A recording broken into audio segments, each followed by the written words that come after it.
Alright, so I'm currently waiting for the stream to show it's actually started, and we're live. Alright everyone, so it's been a little while since I've actually done one of these beginner help videos, but I've got some time, it's kind of late. But what we're going to do is help this guy, Ryken, model some spirals and some other geometric shapes. This is the actual thing he's trying to recreate. Now I could spend the actual time of recreating it close to exactly, not going to bother doing that much detail.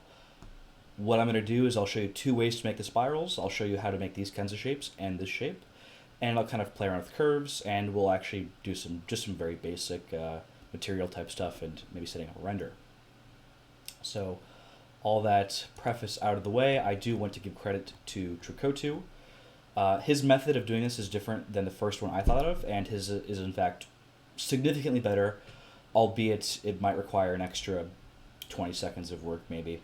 It's definitely the better solution, but maybe you'll use the other one. So the first thing that it popped into my head, if you want to create some sort of, also let's go ahead and, by the way, I'm using Blender 2.79, and although my theme, my layout is a little bit different, the only key that I have that's not standard is one is my mesh select mode, which is otherwise right there. So if I hit 1 and I go to edge select mode, which would change right there, that's what's happening. Nothing, I'll try not to use it too much because I know that you guys might get confused if you're a new user.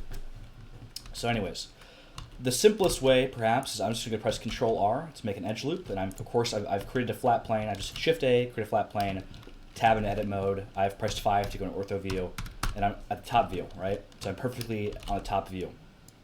If I hold C to select and I select these edges, I hit X to delete them, and now I have just basically a line. You know, it's a segment with 2 points. If I hit Control R and I scroll up, I could either, you see the number of cuts right there? It's 34. I'm going to type in 200. And that's a lot of vertices, of course. Now if I select this one all the way to the right, I hit Tab O. If it's blue, that means that proportional editing is on. And the simplest way to make a spiral, you might want to zoom out and check your the size of your selection wheel. This is one way to make a spiral. Now, depending on how large your selection wheel is for proportional editing, depends on how the effect basically occurs. And you can play around with this a lot.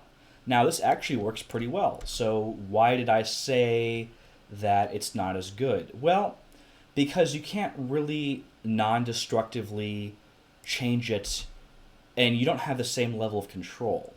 So we'll just leave this as one spiral. And if I wanted to extrude it up right now, I could. If I turn off proportional editing, I just hit select all the faces, select all with A, and hit E to extrude, and I just drag them up with G to translate those vertices I've created with the extrusion, and then I hit Z. Sorry if I'm speaking a little bit fast, that's just the way that I talk right now, and that's probably bad because this is a beginner tutorial, so I'll try and slow down a little bit. So that being said, this isn't super complicated. All you're doing is you're making one line, you're adding a bunch of vertices to it with the Control R edge loop, edge cut, and then you're just turning on proportional editing and rotating it.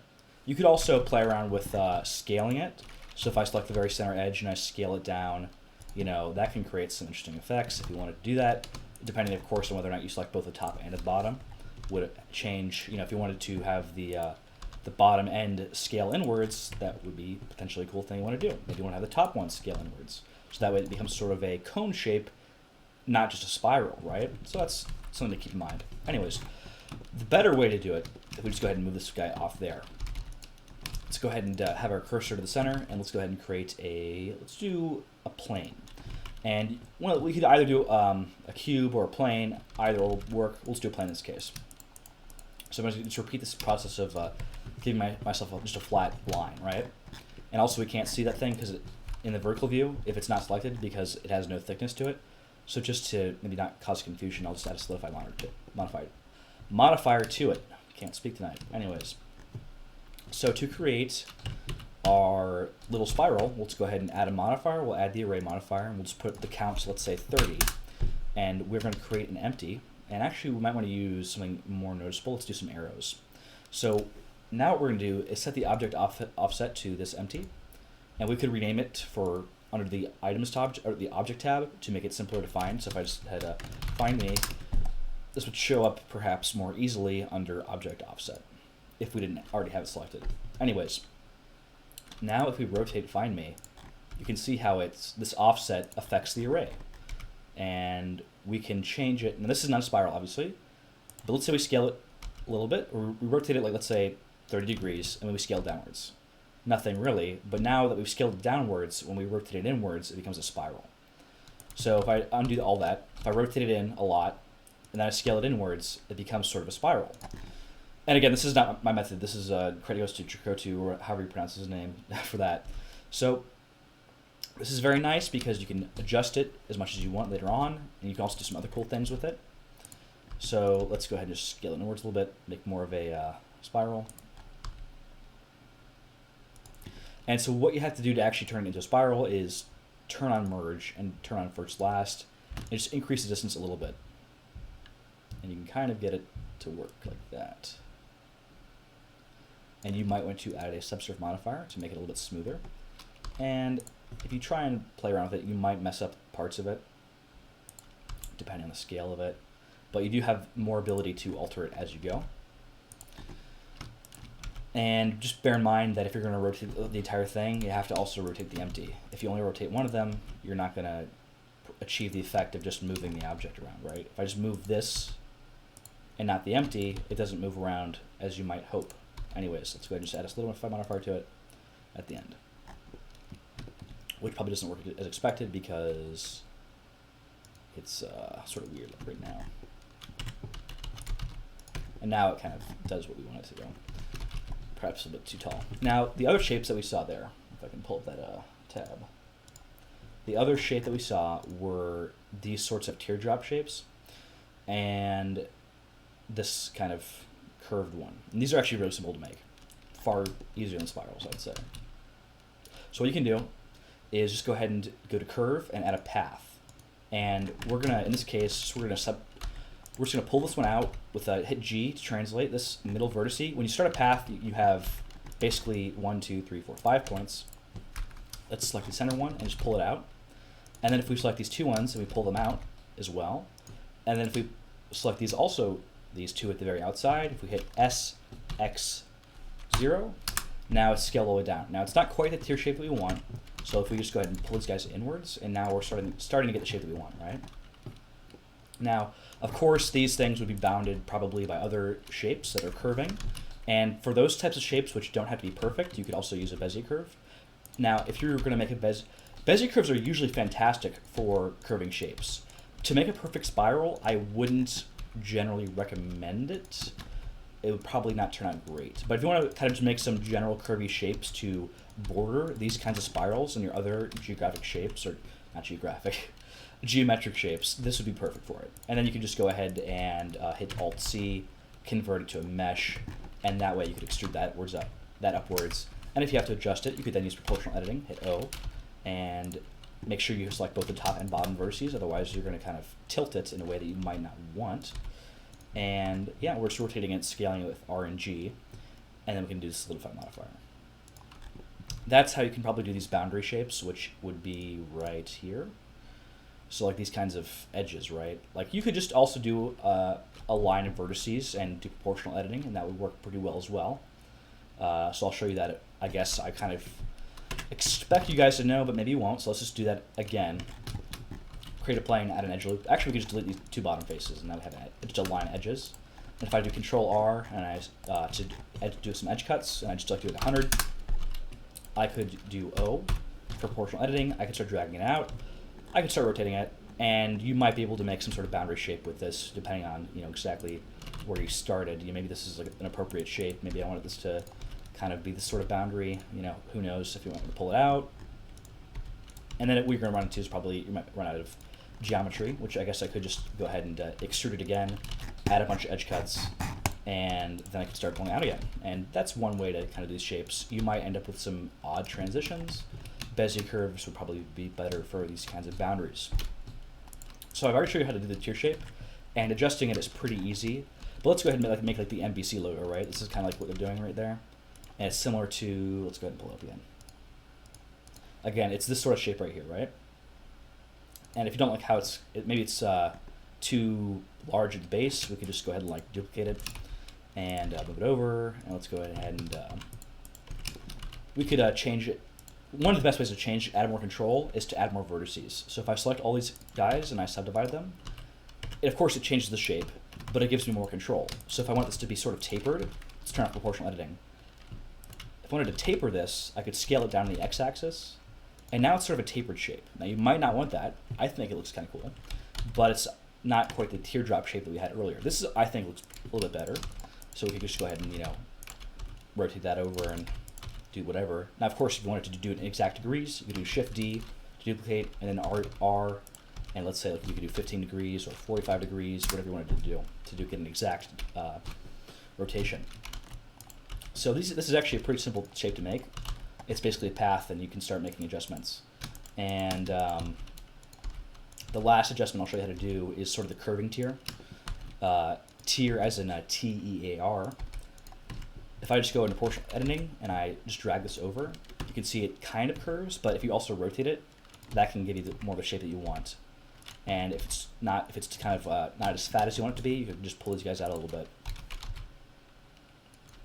And now you have sort of the curving tiers, which were right here, right?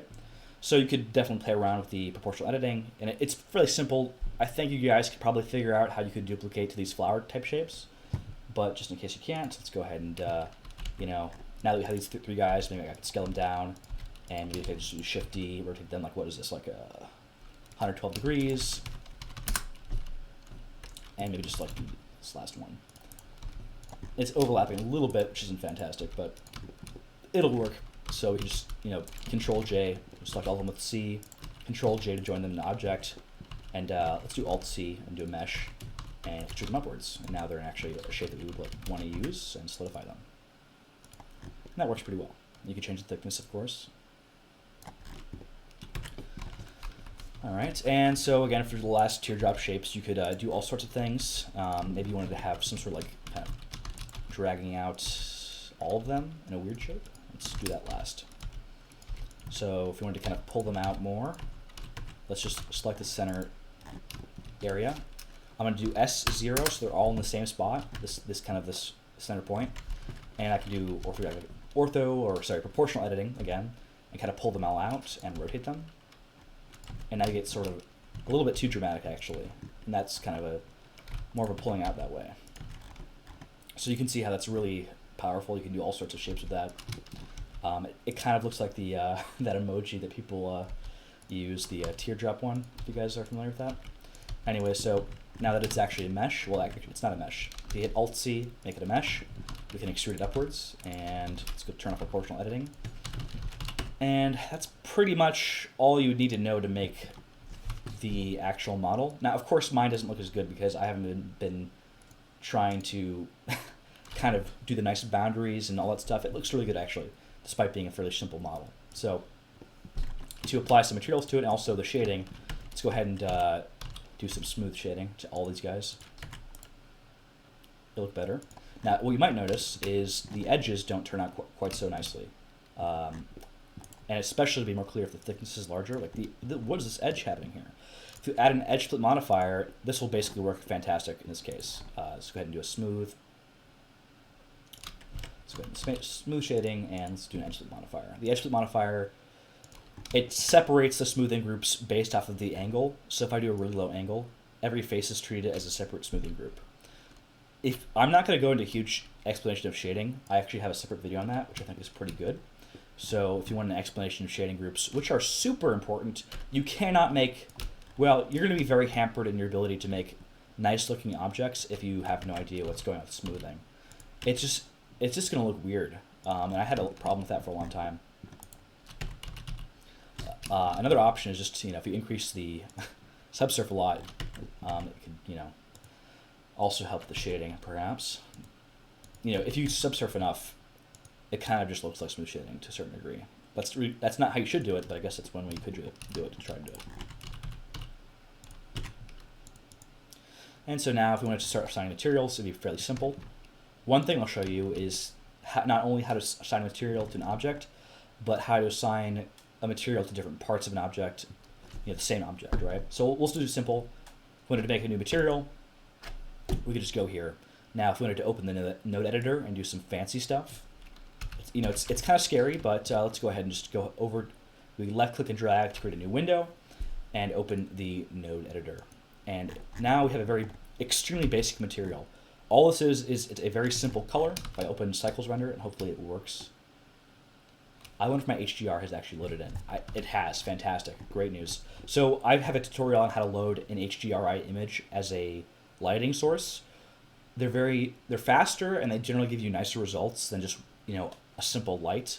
So I would recommend using them a lot of the time. Not all the time, but much of the time they're very useful. Anyways, so also they don't show up normally if you're in a orthographic view. Anyways, so this is a very basic material, and we can just go ahead and change the color. Now, I don't recommend using a simple diffuse. I think that principled is pretty much always better. If you do delete that with X, Shift A, add a principled BSDF.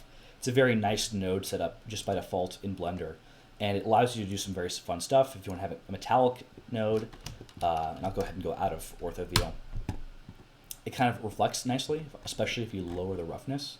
Now, it might take a second to show you, but you can kind of see how you can control the roughness and the specular and just play around with it and see what effects does that have on your object. It's really not going to make much sense until you kind of just play around with it yourself. Specular is basically sort of how reflections work to a certain degree. And, there's just lots of effects here. Clear codes, I think, is mostly kind of like with cars and how the reflection works there. But basically, if your object is non-metallic, don't use metallic, obviously. And you can play around with the roughness. Obviously, if you're having, if it's a wet object, you want to have you could set up some sort of a node setup where the wetter parts are going to have a low roughness. That's sort of an advanced tutorial, but let's just go ahead and just give it a simple color, And same thing here. We could copy the previous material, and if we hit, I believe it's this number, now it's a separate material, right? So there's two materials. So even though this is a separate object, the separate material, currently it's still the same thing.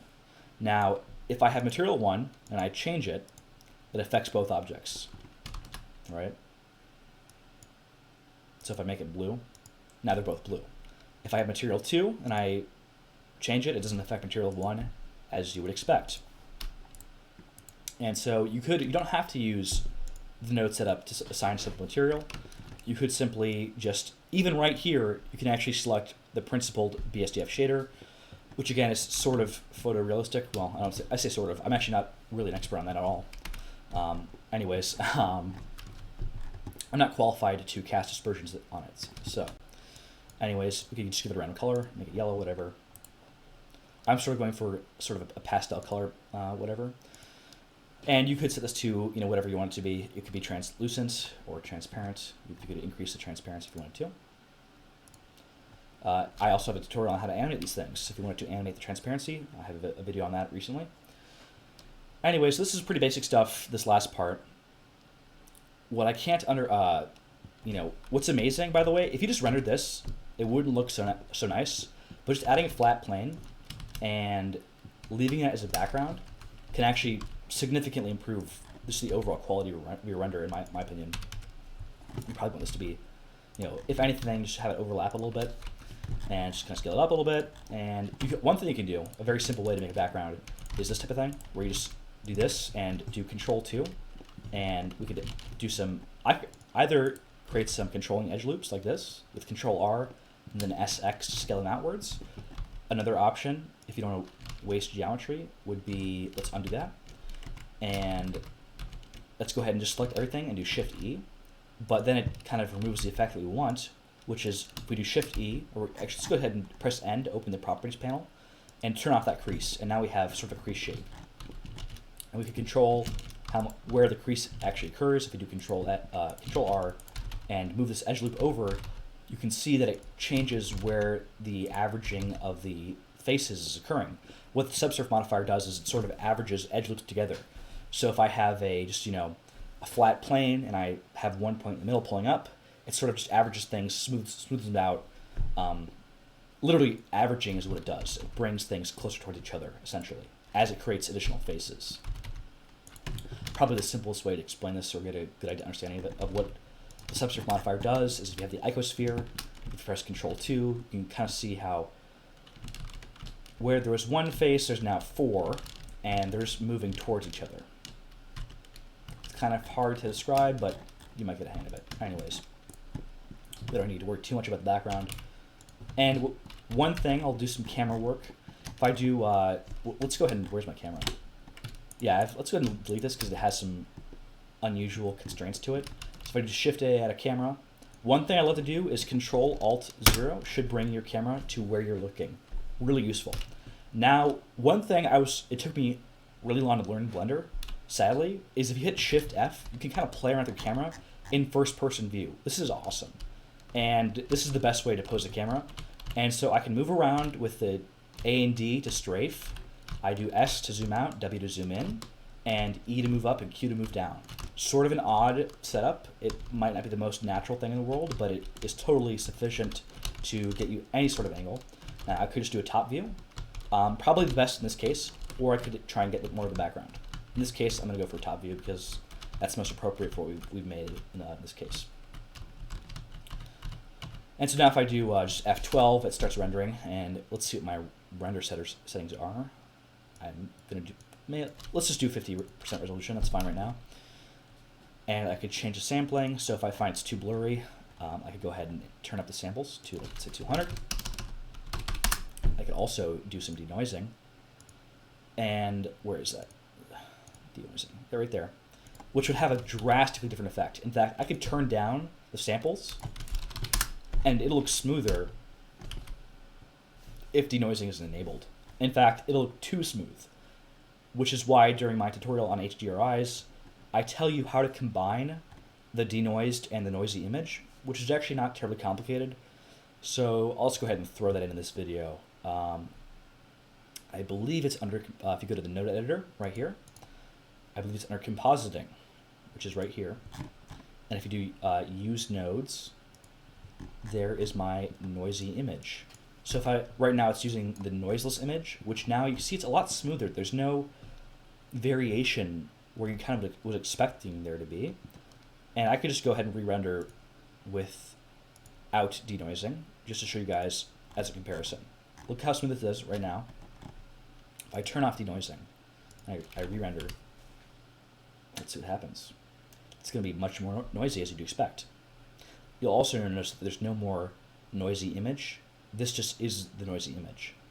If you use denoising, the default image is the denoised image, and then the noisy image shows up as an option, which you can then combine it with. So you'll notice, look how much like graininess there's to there right there. Massive difference. If you want to have a combination of both, which most people recommend, you render with denoising on, which by default is too strong, in my opinion. It's too perfect. In reality, everything's dirty. Everything has variations. It's got surface, all sorts of damage. It's got fingerprints, dust, dirt, grease, all sorts of things which make it not perfect, makes it imperfect. So to combine them, you do a mix RGB, or just a mix node. You combine, this is the denoised image, and this is the noisy image. And we just mix them together, and let's wait for it to render. The compositing effect won't show up until the render's done. So now you'll see how it's combining them. Well, actually, it defaulted to full. So this is totally denoised. This is totally noisy. So halfway through, or maybe let's say 70% denoised, in this case 20% noisy, is a pretty good mixture. So I have some variation, but it still looks nice and smooth. So that way, it looks more photorealistic. Now, perhaps you want something which looks unnaturally smooth, maybe, but if you're going for photorealism, you definitely might want to include some noise, especially if you don't have actual textures applied to it. You haven't gone out of your way to make a nice texture which has some sort of built-in grunge to it. This is a simple way, a lazy way perhaps, to add some variation to your texture. And so again, this is not the nicest looking shape. I might want to go ahead and put these guys kind of like this. Actually, what's cool is this doesn't fit in right. It's kind of the wrong orientation. If I do SX-1, I've flipped it horizontally along the axis. And this is a perfect learning opportunity. If I want to make this kind of match the shape more perfectly, if I do orthographic or proportional editing, I don't know why I keep saying orthographic when I mean to say proportional editing. If I press O for proportional editing, I can just kind of push these guys to make it fit into the slot that it's in. And also, I want to make sure that I select the top and bottom. If I only do the top ones, you can see how it doesn't, it kind of curves in a weird way, which you might want, but in this case, that's not what I'm going for. So I'm just gonna go ahead and like make these guys fit the shape that I want them to fit in, right? And this is actually probably the best part of the tutorial, or one of the better parts, where I show you how you can kind of, this is a cool thing to do, in my opinion. Just kind of fitting these shapes, they're a custom position. This is not a procedural thing, it requires some hands-on work, and you could really match it nicely up to where it's fitting into, right? And so, you could like do this, fit this here, and maybe then you want to have something, going around like this, and maybe you want to fit another spiral around it. Who knows what you want to do? I could maybe customize a spiral. I might want to hit O, proportional editing, and maybe change the shape a little bit. However, to add some variation, maybe rotate it more.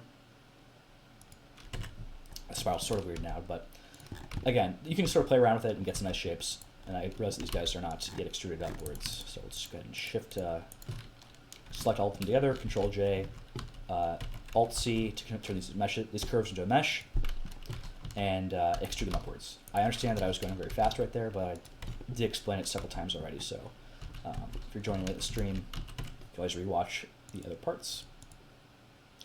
And by the way, I mean, some people might even want to watch this in a times 0.75 speed, because I realize that I have a bad habit of speaking too quickly, so please forgive me. I mean, that's pretty much it right there. I can't think of anything that you couldn't do based off this tutorial relative to what this guy has done. There's multiple methods, and I've shown you how you can customize all these different shapes. You can, reiterate based off of what you've already produced. I hope you wouldn't. Once you use a path and create one of these teardrop shapes, I hope that you don't create them from scratch every time.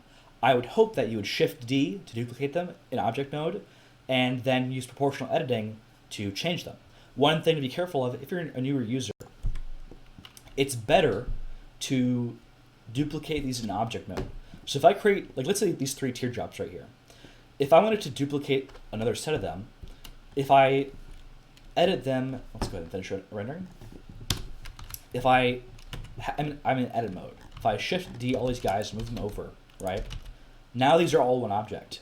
If I only want to edit this set of things with proportional editing, that's not what's going to happen because it's one object. So if I turn on proportional editing and I move it over, and I only want to move these guys right here, it'll also move over these guys. So to avoid that, I could hit L, L, L to select these separate pieces, hit P to separate them as an object, and now if I do proportional editing, it doesn't mess things up in a way that I didn't want them to. And you could also, you could create an entire circle and do some weird stuff. And if you wanted to rotate around the center, I could use cursor right there, go to cursor, and Shift D and rotate, and now it's going to be easier to make a circle. You don't have to do a complete one, and then you could play around with a proportional editing perhaps. And now you've got sort of a spirally shape, which is sort of cool. Oh, and I almost neglected it. I almost forgot to say one of the coolest things about using this array of objects is you can customize it in a way that you otherwise couldn't. So, in fact, I've already applied that array, didn't I? Where's somewhere I didn't apply the array? I applied it everywhere. So I'll have to show you guys, I'll have to do it again to show you guys. So again, at the beginning of this video, I talked about how you could either use just a line of vertices and rotate it in proportional editing mode, and that will give you a spiral. The other way is to, let's do it right here, just have a line of one simple segment, and go ahead and add an array. Actually, let's go ahead and make sure that the cursor is to the center of this line, and we put our origin right there. Let's go ahead and add an array. We can do, like, let's say 30 segments. Let's add a empty right here. Add some arrows as the empty, and we can name it find me 2. And let's go ahead and use this as our object offset. And now if we rotate this empty, it rotates this array. We can scale it down and get a spiral. Now one of the bigger advantages of this method is you can do some pretty wacky stuff. So if I press Control R on a segment, now I can have sort of a neat shape, right? And you could do all sorts of weird stuff with this. You know, you could make each one of these a teardrop shape if you wanted to. Yeah, I don't know what you wanted. You could make that kind of shape. You can see how this gives you more options than simply, again, very quickly, the other method, which is much simpler. You don't have as much control. If I do Control R, 200, select the rightmost edge or vertex, proportional editing, and rotate it. You can make a spiral, but you can't do this kind of wacky stuff. And then to make it an actual thing that we can use, probably want to do merging at first last and just increase it a little bit so it merges. You can see how if I turn this off, these are separate objects. Now, one cool thing to do, this is actually fantastic. I'm so glad I thought of this before I ended the stream. What's going to happen? You're going to have issues with this merging because it's going to start merging here before it merges here if you have a large spiral. There's a fantastic way to deal with this. And that fantastic way is vertex groups. If you select these two guys, and we could create a vertex group, and we just call this, I don't know, endpoints. We assign that. Then what you can do is, let's say we apply this before merging anything. So the simplest way, now we can select, go to vertex groups, and then select. And now we've selected all these endpoints that haven't merged properly. If I hit Shift H, I can view only these endpoints. Now what I can do is go over to remove doubles, but I can increase the distance. And I can increase it until it's not breaking things. So even though I used a really large merge distance relative to its normal, it didn't merge anything I didn't want it to. So I think this is actually, you know, this guy who had this method, I think, what was his name? So Tricotu, I think I've improved on his method accidentally or just by happenstance. Just thought of this. This is actually the best way to do this, is merging with that method. Because if you try to remove doubles like this, you're going to start merging in a way that you didn't want to. So this gives you a much more powerful method, a lot more control over how it works if you're trying to do that last application. The downside is it doesn't work as well in terms of controlling it after you apply it. So the application is more perfect, but it restricts your ability to reiterate it in different ways. You can still change the level of rotation, perhaps, do this kind of thing.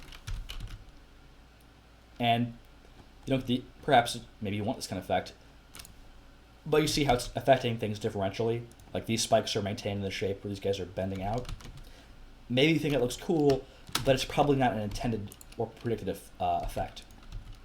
And of course, I don't think it fits very well with the very gentle and smooth overall look of this scene, but it's still something that you can do. All right, so that being said, I'm actually really satisfied with that because I was concerned with the merging of this method. Frankly, it was very finicky for me. So now that I thought of that vertex groups method, I'm feeling better about that method. So that's good news. So again, I think we've covered everything. There's nothing here that you couldn't do with this. I don't know how long we're recording.